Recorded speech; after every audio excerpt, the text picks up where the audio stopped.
Sean Scully, who is the city manager of the city of Lincoln, and he'll take it from here, introduce his people, and thank you, Sean. Thanks. Thanks, Scott. And, Good morning. here's your mic here.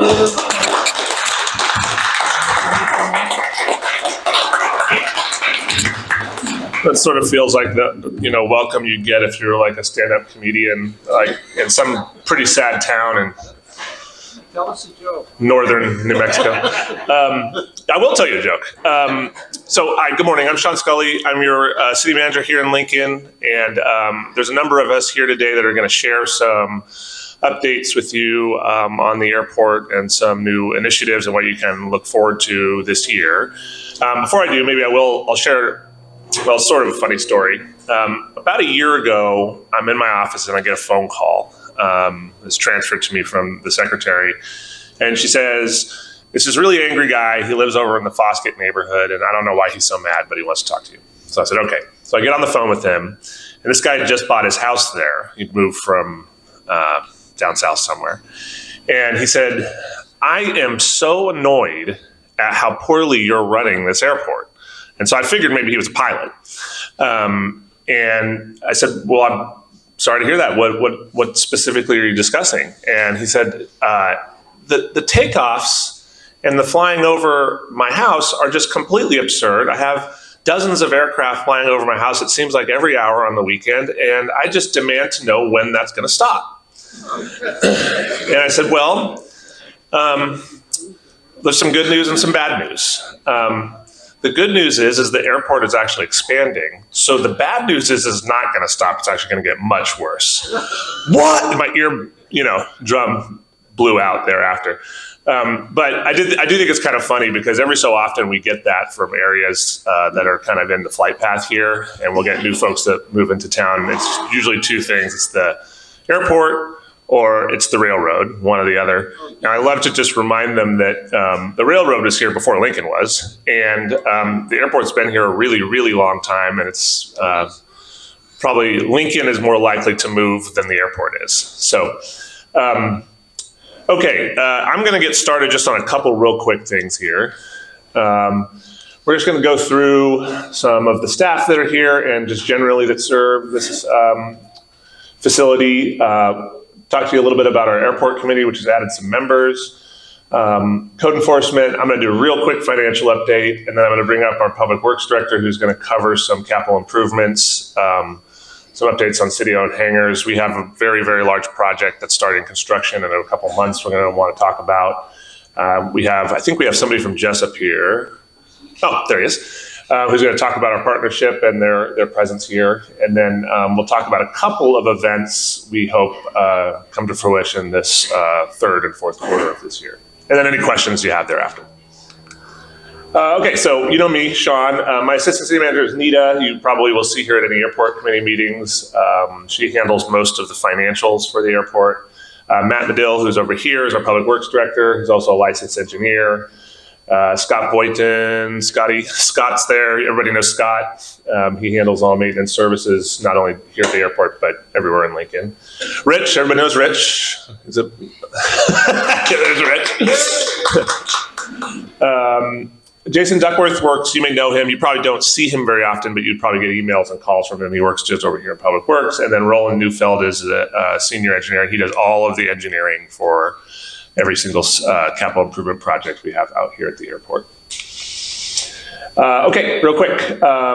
We have an airport committee. The airport committee disbanded many, many years ago. And then a few years ago, the city council said, that was a mistake. We really need to reform that if we're interested in investing in the airport. So they did. And from my perspective, I don't need another committee to attend every day, but this one has been really valuable.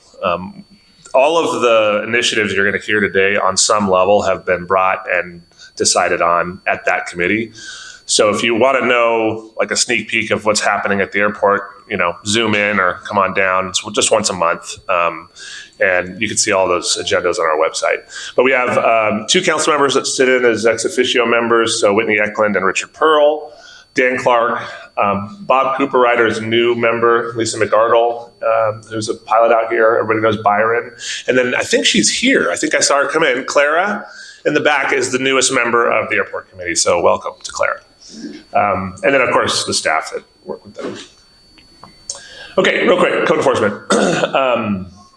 These three names on the right side there are the entirety of code enforcement for all of Lincoln. So they handle everything from, hoarding situations, homeless issues, trash, you name it, like all the little local community code issues, and also things out here at the airport and industrial areas.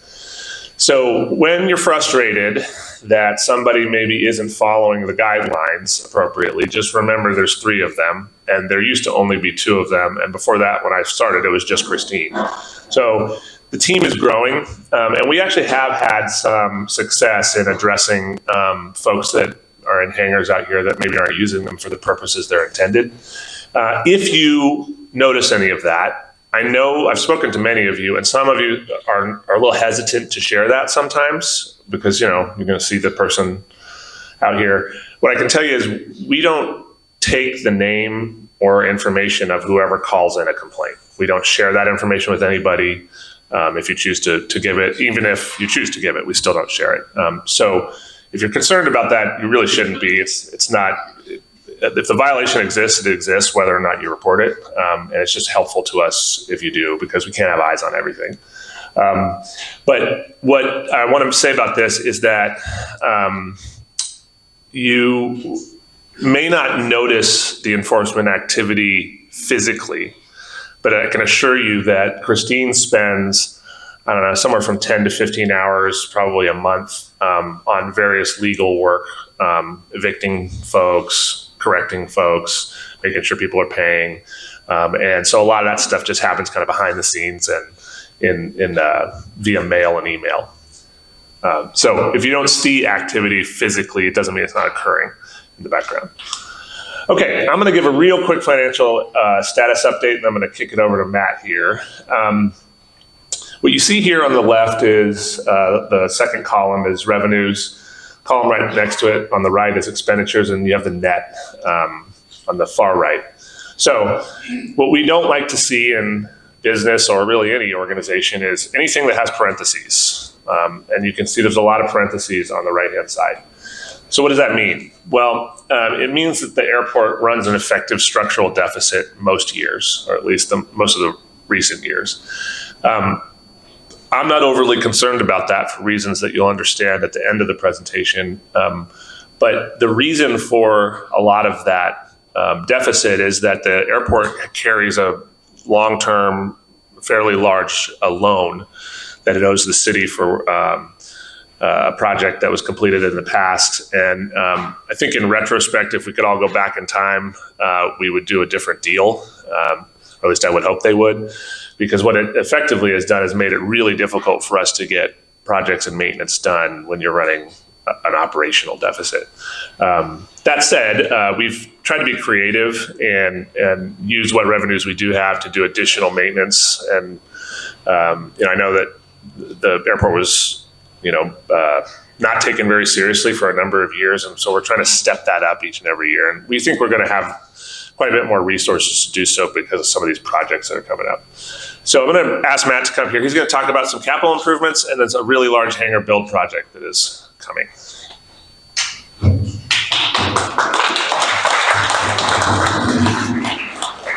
Ton's a little bit taller than I am. Thanks for having me today. Matthew Medill, Public Works Director, City of Lincoln. And I work with Sean and Scott, Nita, and the airport committee on airport business. So one of the things that Sean had just mentioned was our recent investment in the airport, and some of the extra things that we've done in addition to the large CIP projects is we crack sealed 150,000 square feet of the ramp area by the fuel farm.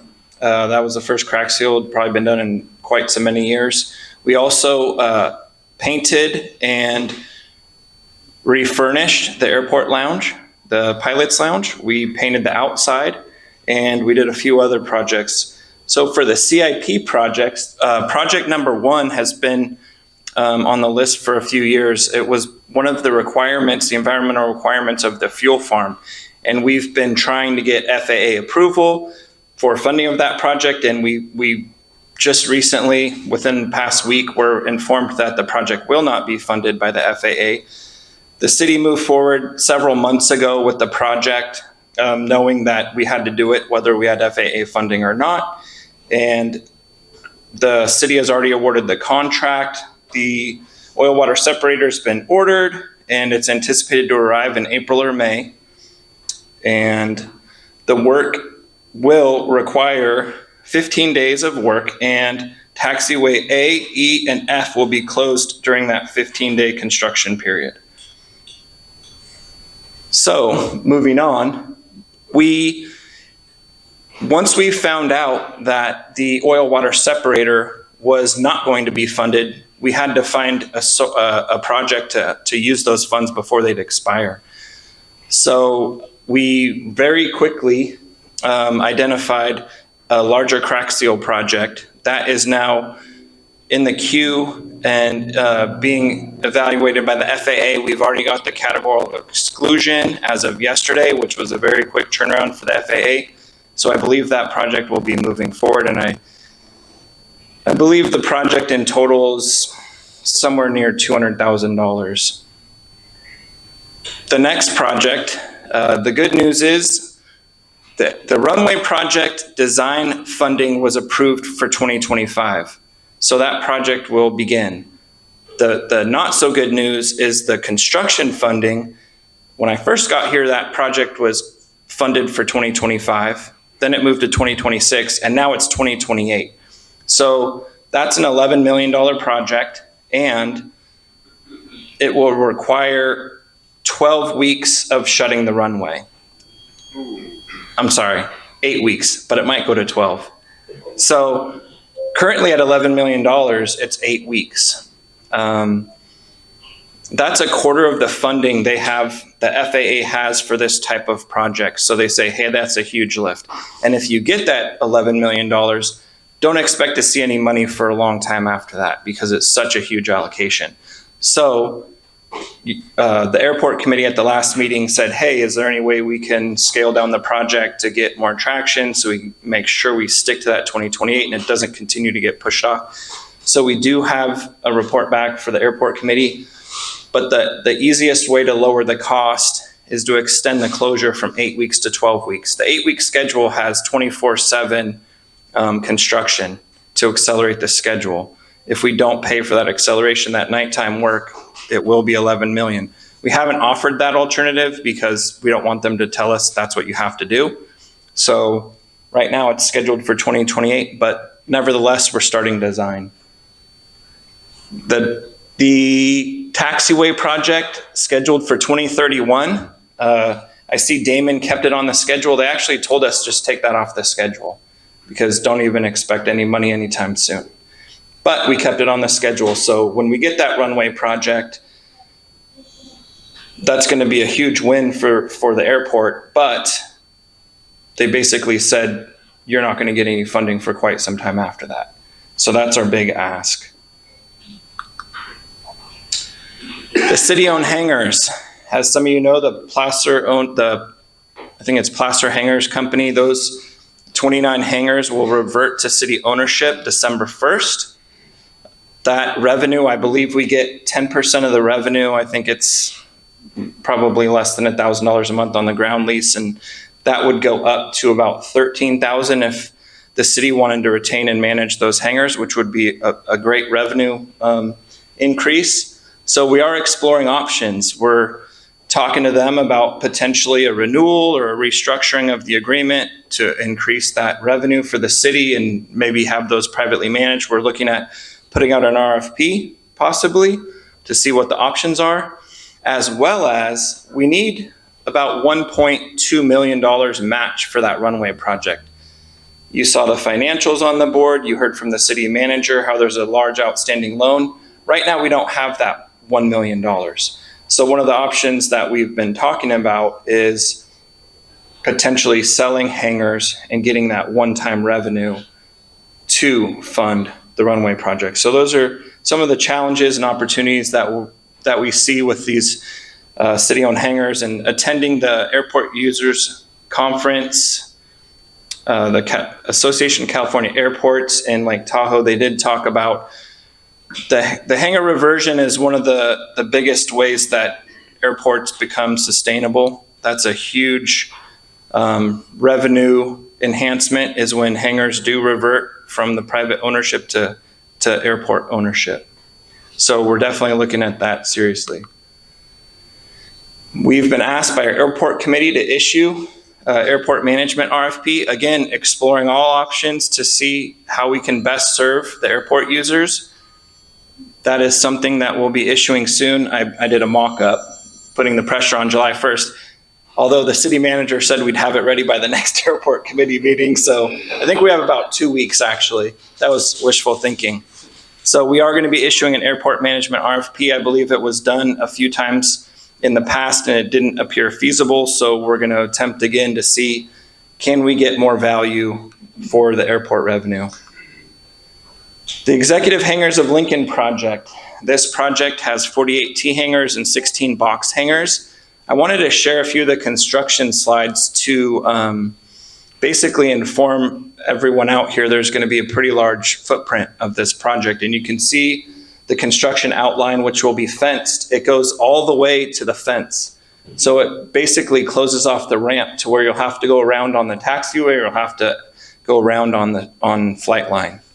So it will be blocked off for some time. Obviously, in our conditions of approval, we have a bunch of language in there to, this is the fence. If you could see this bold, long dashed line, it blocks off these taxiways. It goes all the way to the street, and it does encroach fairly close to this hangar here. And I talked to the owner, Ed, and he has said he's going to work closely with those hangar tenants to ensure that they're accommodated to the best of his ability during this construction project.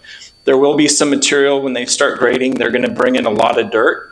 This area is quite depressed, and with the paving of the ramp, it requires a lot of fill, embankment. So there's going to be quite a lot of activity in this area, and just for everyone's safety, it was best to fence this area off during construction. So this is Gulf is going to be closed? What was that? Taxiway Gulf is going to be closed? If that's one of these two, it will be. Yeah. How are those airplanes that are in the green hangars now and the other hangars going to get to Alpha? The idea is to close one at a time so that airplanes either use one or the other. Yeah. So exactly. Sure. So just so everybody knows, I know the concern is like, hey, what if I can't get to the developer is required to kind of create, when we do construction projects off the airport that are in public areas, we require essentially like a diversion or a traffic plan so that nobody is left without access. And so while you see a large footprint of the fence, it doesn't necessarily mean that it's going to be fenced the entire time. There'll be phases that exist, and then the developer is responsible to make sure that people still have access in and out. Sorry, Matt. Yeah, there is a sequencing plan. There's some of the verbiage down here that's illegible on this map as presented. And again, these are not the finished drawings, but there will be construction phasing and sequencing to minimize the impacts, but there will be some impact. You can see this is the demolition plan. So I don't know, we don't have a timeline of how quickly this work will be done, but this demolition in this area, it might be done in a weekend. He might have to accelerate that construction, but there will be grading and paving in those areas. So there will be some impact. So you could see the ramps or the taxiways are actually going to be reconstructed and moved. This was a requirement of the FAA. And right now this paving line looks like this. This will be smoothed out. It shouldn't look so jagged. This is the grading and paving, so you can see the taxiways that are relocated as part of this project. And then once the paving's complete, there's a new striping layout plan. So I don't know the duration of this project. We have given them, I believe, 2 years for construction, but the impacts won't be that long. Obviously, it costs him money while he's out here. So we're going to try to minimize impacts. And we'll take questions at the end, but I want to turn over to Brandon Kane with William Jessup, and he has a few slides.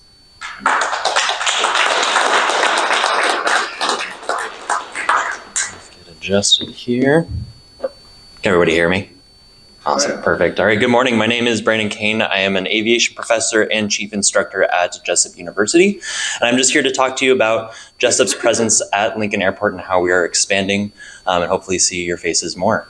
So let's see. Our first test flight occurred this last Monday. We say test flight. We've been offering flight instruction with our partner school Mach 5 out of Auburn Airport. However, for our students out of Rockland, the drive up to Auburn is a lot longer than the drive to Lincoln. And so our goal is to get the students out of Lincoln and flying out of Lincoln daily. To do this, it is a little bit of a logistics of having aircraft down at Lincoln. And so for each Monday in March, we've been having students sign up for the full day. We have an instructor and an aircraft parked at Lincoln and then offering flight instruction. And our goal is to add more daily flights with the goal of, by the fall of 2025, offering flight instruction daily out of Lincoln Airport. All right. So Jessup Aviation started in 2019. We are at Part 141. There you go. We are a Part 141 program, which means for many of you that do know, for those of you that don't, our students, we offer the Restricted Airline Transport Pilot Certificate at reduced hours. So instead of the 1,500 hours, we can reduce it down to 1,000 hours if they complete our BS in aviation. We also offer a Bachelor of Arts and an associate's degree in aviation. Here are some of our students helping with the signage and moving of the furniture into our Lincoln Flight Lab. We moved into the Flight Lab this last year, and it has been a huge blessing. The candid photos taken. All right. And our Wings and Wheels. This last summer, as some of you remember, the Wings and Wheels, the weather was not super cooperative. It was a little wet. And the rain prohibited Jessup Aviation with our table display. It was very wet. And so it was hard to bring traffic and tell people to walk back through the rain, say, hey, go check out our flight lab. So we kind of haphazardly made a signage right in front of our flight lab, right by the entrance, and directed some of the crowd over to say, check out the flight lab and our flight simulator. And this went really well. We had so many visitors that there were lines of people waiting for their chance to fly our flight simulator. Oh, there's me. And this was a great turnout and a great outcome for Jessup Aviation. We talked with a lot of high school students, a lot of middle school students, families who had no idea that in their backyard there was a university that offers an aviation program. And so we hope to see some of these students in the future. Now, as far as enrollment, Jessup is growing. We started back in 2019. As you can see, there's something that happened in 2020, the pandemic, and our first class was one student. My first class that I taught was this one student. It was, we will say, a very individualized class. If they didn't show up, they had to let me know because I didn't want to be there by myself. But we've been consistently growing with a 50% growth annually. And we have 70 applicants for the fall of 2025. If we accepted all 70 applicants, that would put us into the hundreds. We do not want to grow that fast. We want to make sure that we maintain our quality and sustainability. So we are for the first time offering a enrollment criteria and a cap. So we're going to be only admitting around 30 students into the program to keep our numbers at 70 for the fall 2025 semester. That is still growth, which is great. That's still 50% growth. But the hopes are to reach the hundreds in the next few years as we continue to grow. And some of the reasons why we are growing so much is the cost of attendance. Our cost to attend Jessup University is a lot lower than overall in-flight and academic costs than compared to other major university programs. We do this by working with local communities, scholarships, and Jessup as a whole. Now, these figures do vary somewhat from year to year. So they're not hard numbers. Now, students do state, though, that the flight costs are one of the main reasons why they attend Jessup University. Also, another reason is that they are known. That smaller university feel does make it that individualized, even though from 1 to 40 students to 100 students, we try to know each of our students' program and make it as much of an individualized program as we can. We are working with the donor community to fund a few used airplanes to help lower the flight costs even more. We will lease these back to our flight partner, Mach 5. This would just allow Jessup to charge students at even lower cost to help reduce that as we continue to go forward. And we look forward to this continued partnership with the City of Lincoln and Lincoln Regional Airport as we continue to grow together. Thank you. Turning it over to Richard Pearl.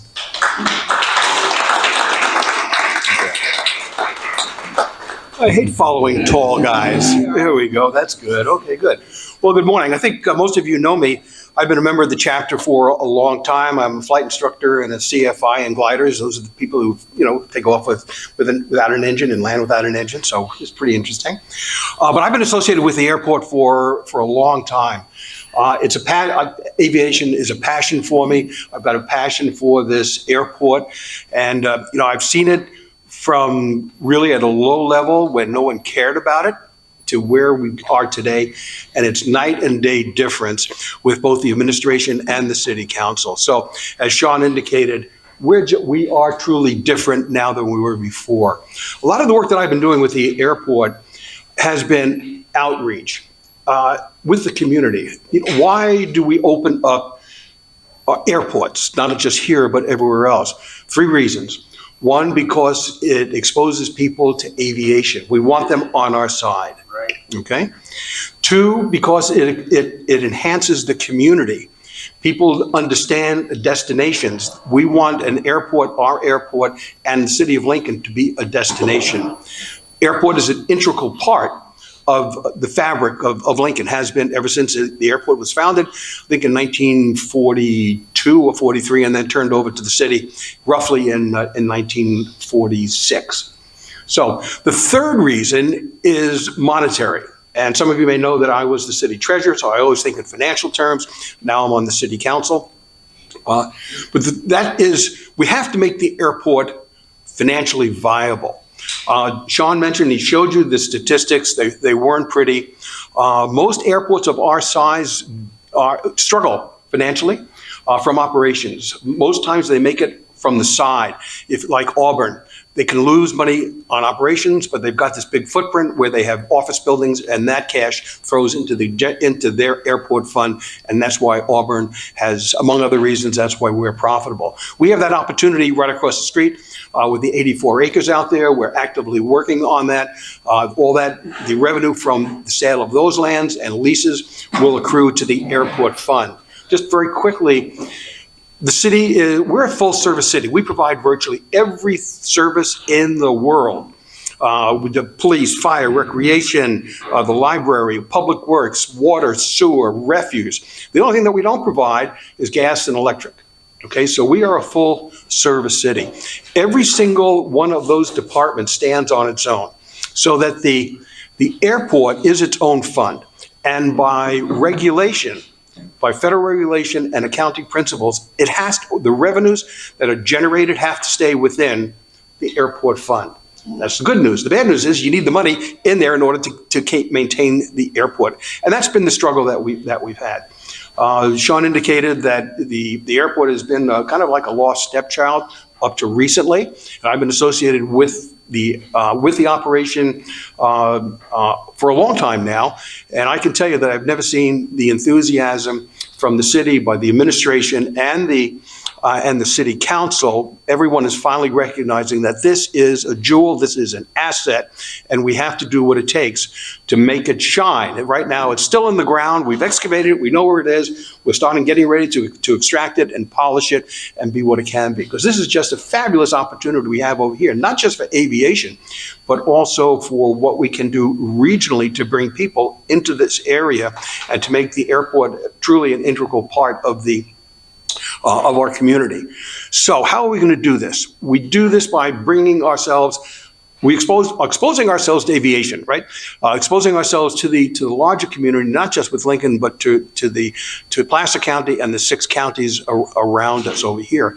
And so years ago, we started off doing open houses with the EAA as the primary sponsor of this. Relatively small. We threw a couple aircraft out there. We opened it up. We maybe put an ad in the paper, and we got 20 people, 50 people, 100 people come out, and that was really nice. Starting around 2010, something like that, we started ramping it up.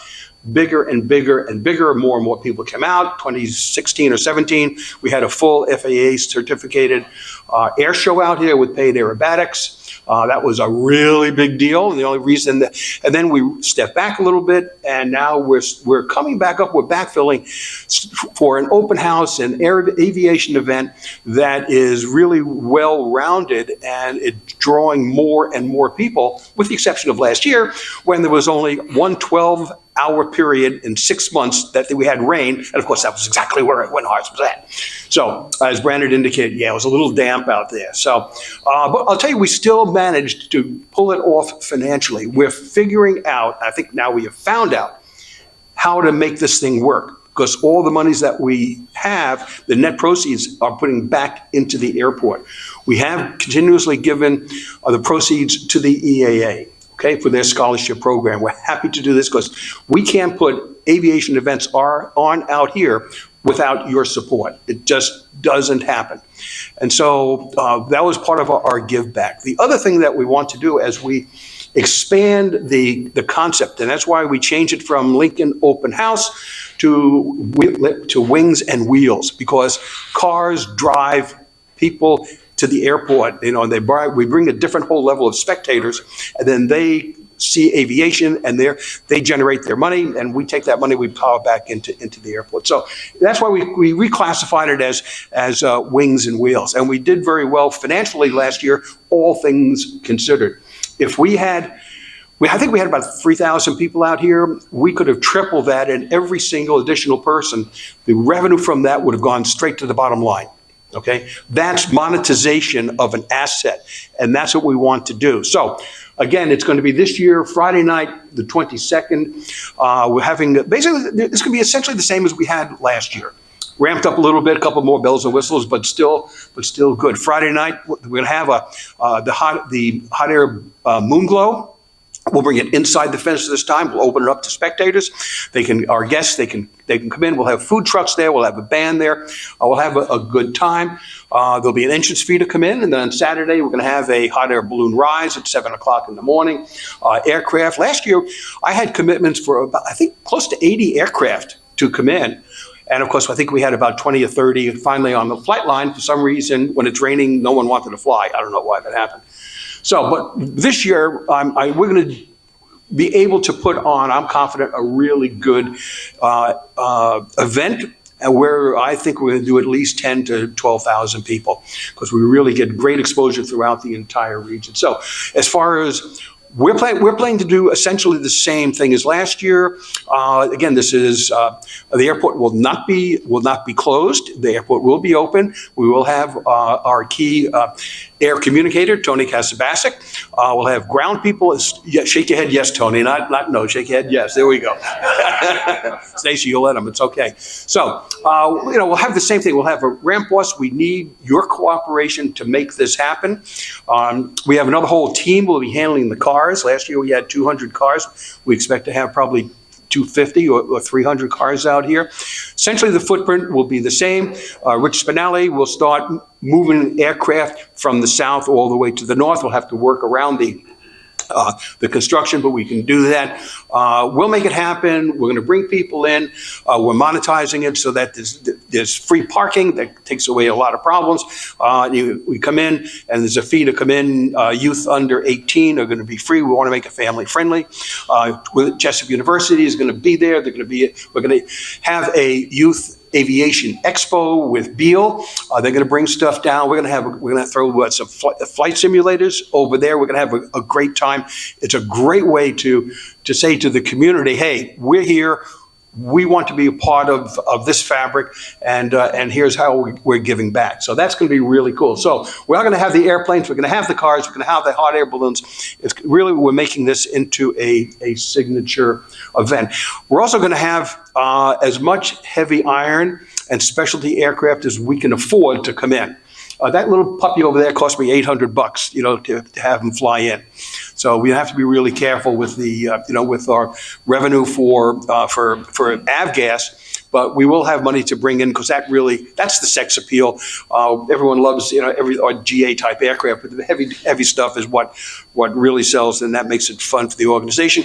And then we'll also have organized flybys like we have in the past, no aerobatics. As I said, the airport will still be open.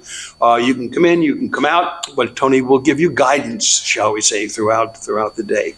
Okay, I'm starting to run with. And that is to use the airport as an outreach event to access a different part of the community. We all know that we love airplanes, but people really love cars. And what the thought is to monetize an event that's going to bring in a lot of people for a specialty event that gives us another slice of life and use of the airport. And we're calling it the Speedfest and Car Show. It's combining two things. One, it's going to attract lots of different levels of automobiles. We're talking a lot of exotic cars, the Ferraris, the Lamborghinis, and the Bugattis. I'm amazed how many of those types of automobiles there are in this region. So we've got the exotics, we've got the sports cars, we've got the specialty cars, and we've got the classic cars, rods and relics. The concept behind this, and this is a proven type of event. They have it many places throughout the country, using airports many times, and so we're not making a deal over here. So the thought is to use our runway as kind of a speed track for them, timed with all proper protocols, and people will pay for that ability to do that. So they can go fast. We're talking about a rolling start. Especially with these exotics, they're starting at 50 miles, where they ramp up to 50 miles an hour. We're timing them, and they can blast down the runway as fast as they want, stopping. They still have another half mile to go. So it's safe, it's controlled, and people can have a lot of fun doing it. The audience then can see some really slick cars doing it. Same thing with sports cars and the rods and relics. We'll also have a regular car show on the ramp for the people. When they have this in other airports and they do this a fair amount, they are huge sellouts. Our ability to put this on is going to be singular in all of California. There are eighth of a mile tracks and there are quarter mile tracks. No one has put anything on like this, and there is no half mile. So this would be a half mile opportunity for people, to go fast. Maybe we can even have an airplane coming off and tracking them. Anyway, so there is a incredible number of people who will come out and see this, and that's what we're hoping for. Again, it's monetization. I can assure you, we are going to have to close the airport for 8 hours. I can assure you that every dollar proceed that we get from this event is going to go for physical improvements of this airport. Okay. That's a given. We understand that there's an imposition on businesses. We understand that there would be an imposition on our pilots over here. What's the payoff? The payoff is that there are very few ways that we can attract big money that we can plow right back into the airport. This is one way to do it. So we can have a couple aircraft out there. So we'll have the aviation, we'll have cars. At the end of the day, we're going to be able to generate, I'm confident, a lot of money that's going to be put back into the airport for physical improvements. Hold on one second, Tony. We're still working through it. We know that there are concerns about the impact on the runway. We're working through this over. There's a lot of details. We're looking for mid-October to put this on. It's a short timeline. If we feel we can't make that timeline, we'll put it into the spring. It's a complex project without a doubt. The good news is that we already have a lot of the groundwork already done because we have all the systems and protocols worked out for the spectators and guests through the wings and wheels. It really is wings and wheels on the ground. And so we know the parking situation, we know the intake situation, we know how to move aircraft around. We do need to come up to speed, so to speak, on the timing protocols, but all this stuff is, we're not remaking the wheel over here. We think that we can put on a very safe event. We'll have 1,000 feet separation between the main runway and where the spectators are.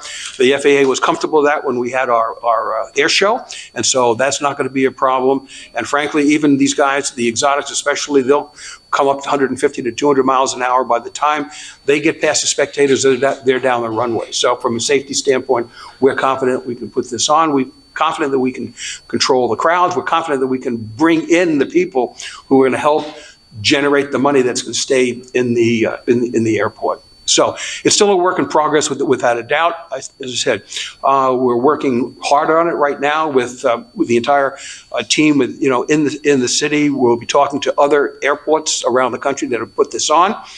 There are companies out there that would come in and do it, but they would take all the money, and we don't want that.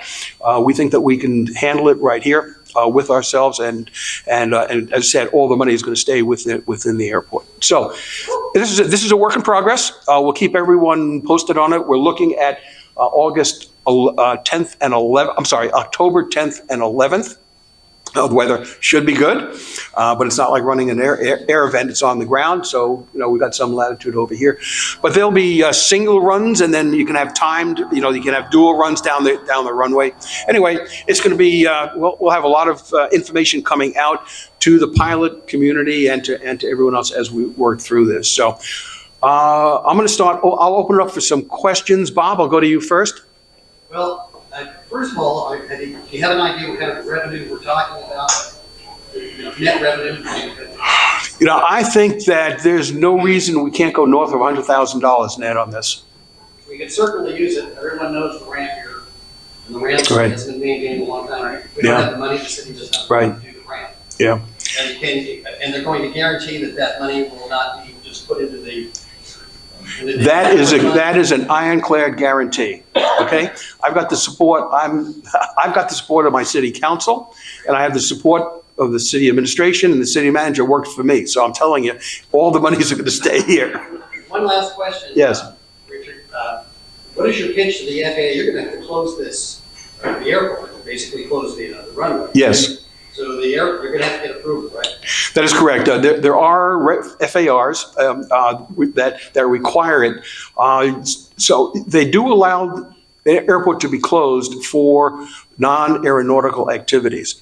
But there has to be linkage benefit back to the airport. And that's exactly what we're doing. By putting all of the money back into the airport, we're confident that the FAA will not have a problem with this. I've gone through all the protocols and the information what they need. We can meet every single requirement that they have.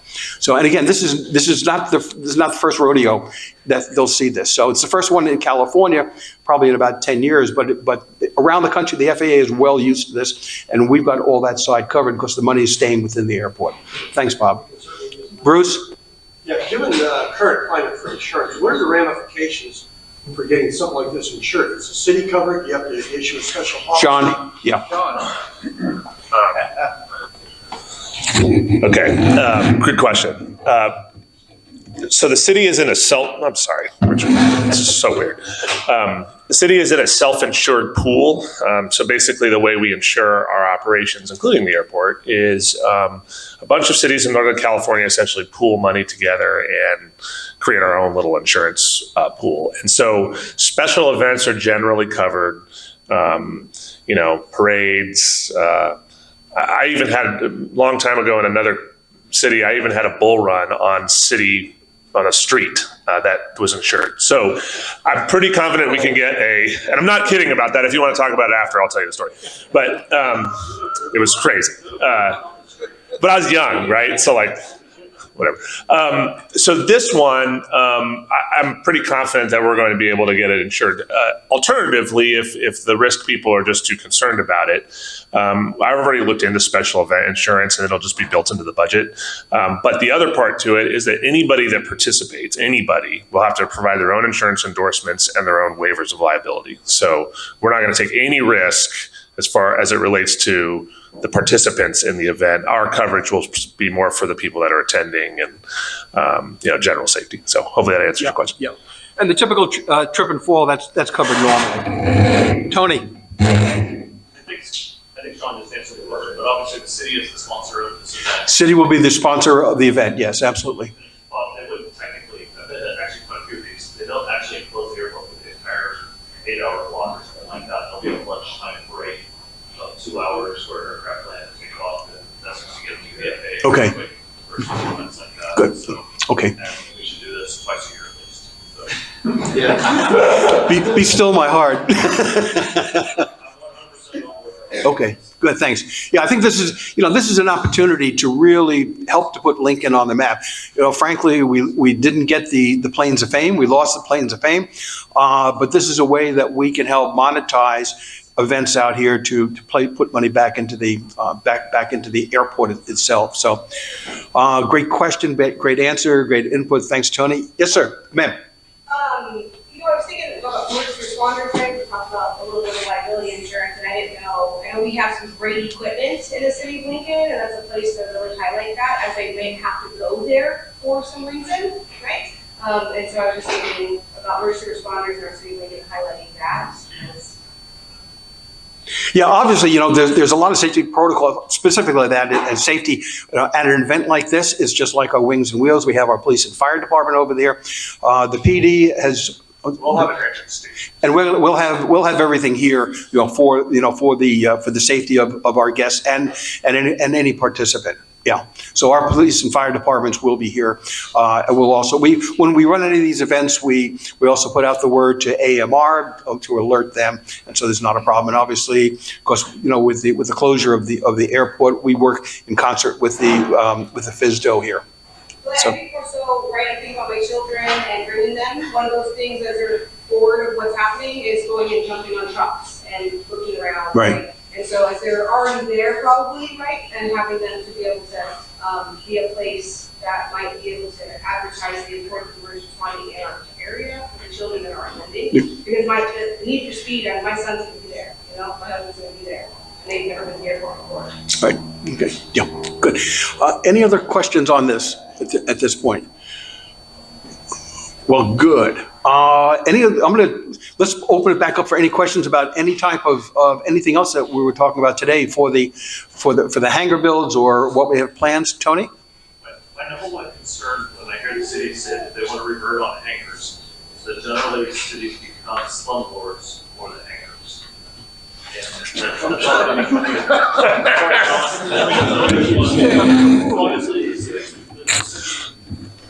Prior to your reverted. I kind of like the idea of being a slumlord, sort of.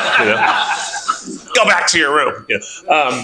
Yeah. So I think what Matt was telling you is the FAA's concept of what you should do. Right. Should be reverting on hangars to repurpose the land. Right. Something that brings in more revenue. Simply to take the property of somebody else, Yeah. so that you can sit on it for a couple of years, run it into the ground, and then resell it to somebody else. Yeah. It always stays a slumlord building. So I would encourage you to instead of revert on a building, we'll use the South Hangars as the example, is if that owner has already invested in that property and turned it into something, then they're not in the best of shape now. Incentivize them to turn it into a nice set of hangars, and you will take a bigger percentage of the cut and keep the property and keeps you out of managing hangars where you turn into a small one. Yeah, so totally agree. As you know, the city already owns hangars out here, and it's pretty difficult for us to maintain them as is. So a couple thoughts there. First off, when I came here 2 years ago, my audio video guy here in the back was telling me that I said a bunch of things, and that's on YouTube somewhere, And he said, people are going to be able to go back and see if all the stuff you said actually was true or not. And I'm like, thank you for putting it on YouTube. But one of the things I did tell you 2 years ago was that we were no new leases had been done out here. None. No new builds of hangars had occurred in, I don't even know, 20, 25 years. So since that time, we've renewed a number of leases. So if you got those of you that have privately held leases that want to renew, come talk to me and we'll talk about that. But when we do that, because that's a way to avoid immediate reversion. When we do that, I want to do it in a way that's beneficial to the airport. So you may come want to renew with us, but we're not doing it for free, right?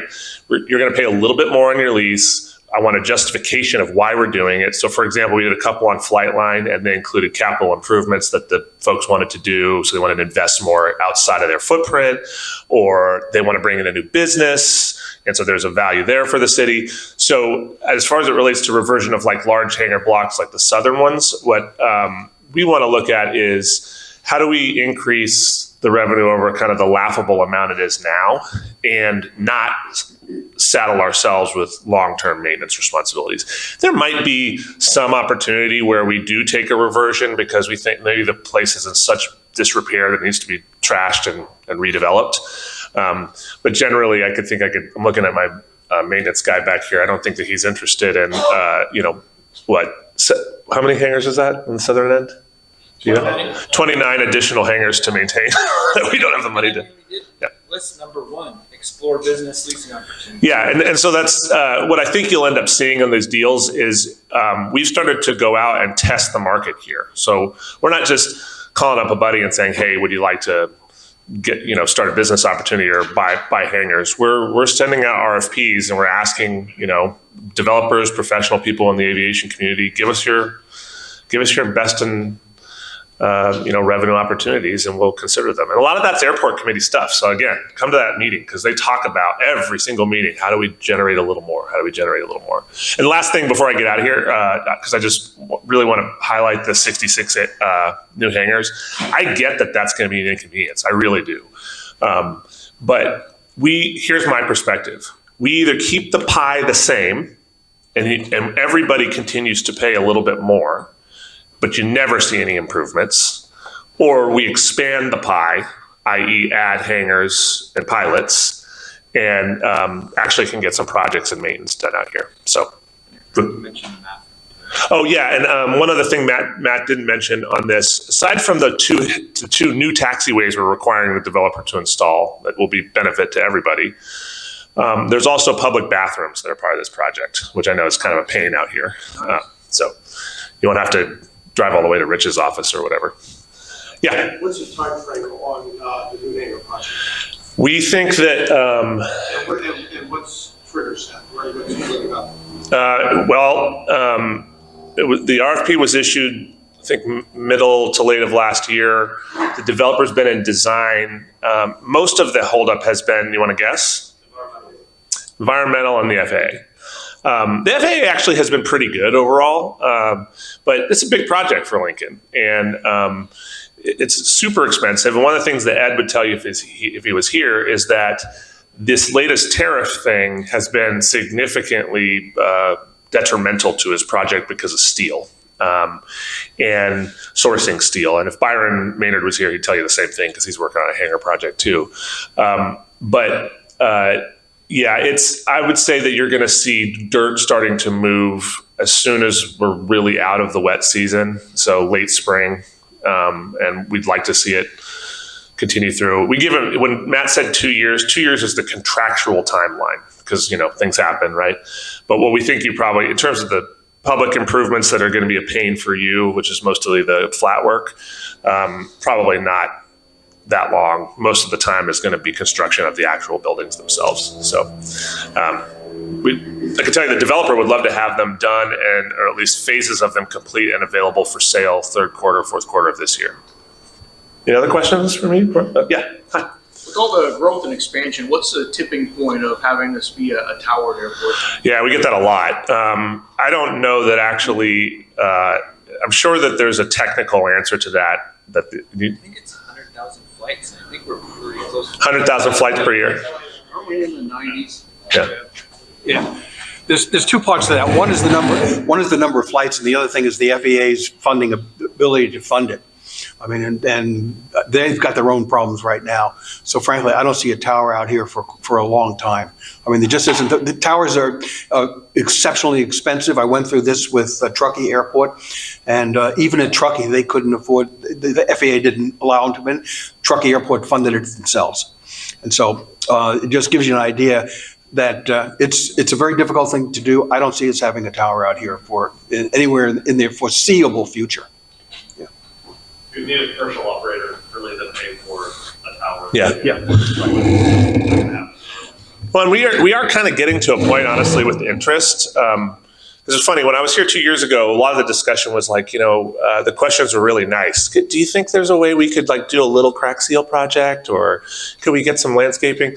Now the discussions we're having is people now know. I'm getting phone calls from people that are nowhere near Lincoln, that are in the aviation business, that are saying, hey, what do you have on Flightline that I could get? Or I'm hearing from people that I know, I know you're all a part of a relatively small community. I'm hearing that you guys are entertaining new business opportunities. What land do you have? There's even opportunity. I can't tell you the corporation's name, but the 84 acres we have across the street, we've had a number of aviation-related major corporations seriously look at that, because they like the concept of having a taxiway that could cross Flightline and enter into the airport. So I think, if the trajectory of the airport financially kind of looks right now like it's kind of slowly moving down, our bet is that with this coming project and just being open for business conceptually, we start to move this way. And if you're interested in an opportunity, please call me. We will not hold you like against the fire on lease rate. We care about fuel sales here. That is most of the revenue that you see, which is not super, the $2 million there for 25, that's estimated. A huge portion of that, I would say, I'll have to do the math, but 60+% is fuel sales. Yeah. On the subject of fuel, is there any talk about getting unleaded aviation fuel available on the field? Go ahead. It's still too new and it's still up in the air, so I don't see that happening for a while. What Rich said, if you didn't hear, is that it's still too new, it's still up in there. He doesn't see it happening in the short term. Yeah, hey Scott. Any interest from FBO or anything in the airport? Periodically I'll hear, well, we're kind of requiring for anybody, whether it be an FBO or a major business here, like we want a local commitment. So if you're just coming in to develop, we're not preferring that. We prefer to keep our business local with local aviation, because we know that, if you're angry with Ed when he starts his construction project, you can go down his hangar and yell at him. Recording. But the professional management RFP that we're going to kind of test the waters a little bit, we think we'll probably get some FBO interest there. Okay. The expansion plans on the west side? Yeah. So one of the things, when we first started this hangar expansion project, I called the FAA because we wanted to get an idea about how closely do we have to follow that airport land use plan that we have. And the answer was exactly, like no deviation, right?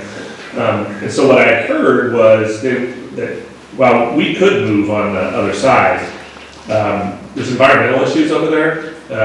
They're all, we can deal with them all, but I think what we're going to end up doing, or the airport committee is eventually going to consider, is setting aside some revenues that are generated to start some of the work to get those cleared for at least the first couple pads of development over there. And then of course you have quite a bit of paving to get. But any development on the west side would be strictly commercial use. You have Right. you have enough land on this side to Right. handle all the small stuff. Yep. So wouldn't a commercial developer handle your environmental and everything else? That's what's happened with Ed's project, is he's paid for all of that. And so to the extent that someone was really interested, sure, they could accelerate that. But I'm assuming you're looking at just huge boxes on the other side. Yes. Commercial. Large scale, yeah. In the back? Yeah, could we set aside a couple $100 and maybe put a windsock at the? I think we can handle that, yes, I yes. think I should do that.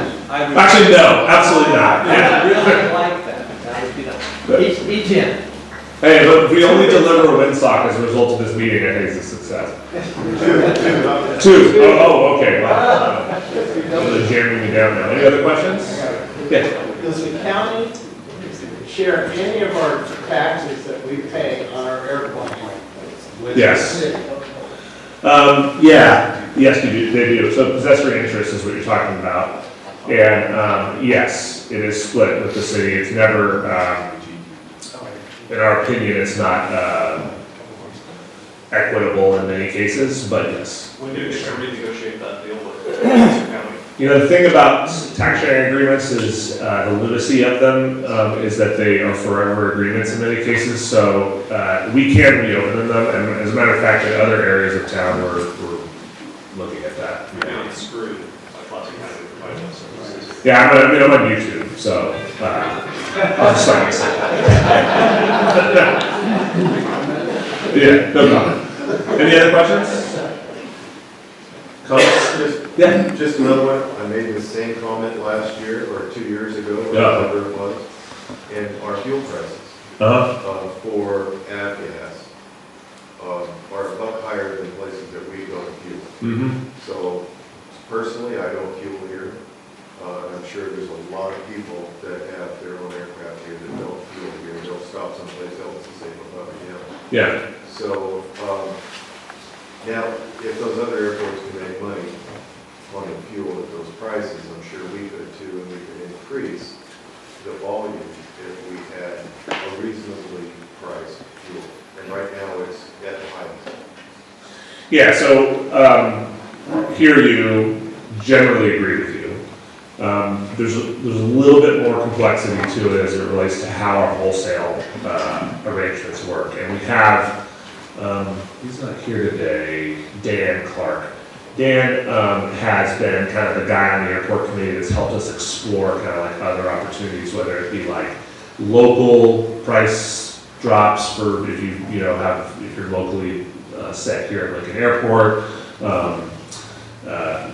Some other little bonuses that we could add in that bring down that total cost. But one of the issues that Rich has to deal with when he's pricing is that we buy at a wholesale rate, and it's very difficult for him. I don't want to speak for you, Rich, so I'm guessing that I'm right. It's very difficult for him to estimate exactly when we're going to exhaust that at the rate that we purchased it. And so we have a margin that we need to achieve in order to keep the lights on here, so it's a little bit more difficult. But we have reached out to some other airports to think, like, what can we do that's a little more creative? And then it may be that when we talk about professional management, it may be that some of these companies that do this as their bread and butter have other efficiencies and ideas. But totally agree with you, and a airport committee is talking about that. Anybody else? Sean, just a comment. I think that, and this is in the past, the city's missed the boat in terms of, we're talking about leases and renegotiating leases or rewriting leases. Yep. In case you have to do that. A constant sort of manicuring and management of the leases can have a steady rise in revenue. The city's never done that. And so it's a win-win because the length of the lease determines the value of your hangar. Yep. And so it's a win-win for everybody. So I would suggest that the city really start to look at a regular program where they're always open to these leases or have an option to make offers on these leases to raise revenue, because I think we've missed a lot of revenue not renegotiating ground leases. Yeah, absolutely. Matt, can you go back to the revenue slide? Okay, so I think I was here in 23, does that sound right? You look at the revenue column. That is, and then look before that. So if you looked at 21, you see this immediate jump in 22, right? 22, 23, and 24 are sort of when we started. I was sitting in my office one day, it was after I came to this EAA event. We talked a lot about leases and there was a lot of frustration. Andy Bibber was here. He calls me up one day and says, hey, you said that you might be open to leasing. Every time I called the city manager before you got here, I got voicemail or whatever. And there just wasn't an interest before that. So I said, you know what, let's try it. I used him as my test case. And because I was interested in understanding how we would get it done and how long it would take. And it turned out that it wasn't actually all that difficult, because the form's kind of created, we generally know what the market is, and it allowed us to add in some things that down the road, or to this gentleman's point, add the revenue, not immediately, but what we do is we step it up so it doesn't hurt the individual. So as I said earlier, if you're interested in renewal, come talk to me. And I think his point is also that a more kind of measured program where we sort of open it up and there's like a criteria. I don't really like that idea, because kind of doing it here and there is a little bit difficult for us, but those revenue changes are generally reflective of lease rate changes and a little bit of increased fuel sales too. Any other questions? So hopefully next time we come, and we won't wait 2 years, I think we can commit to coming next year, or before that. I'm hoping that you'll be seeing some significant increases and changes over in year 25 and 26, because, finally we're gonna have some construction out here. We hope that the events and the additional kind of excitement about the airport drive revenues up. And like Richard said, it's not only that he has directed that, but it is also quite literally legally required that those dollars go right back into the airport. And also, just a quick plug and a thank you to Matt and Rich and Scott, because those, was it crack seal, Matt?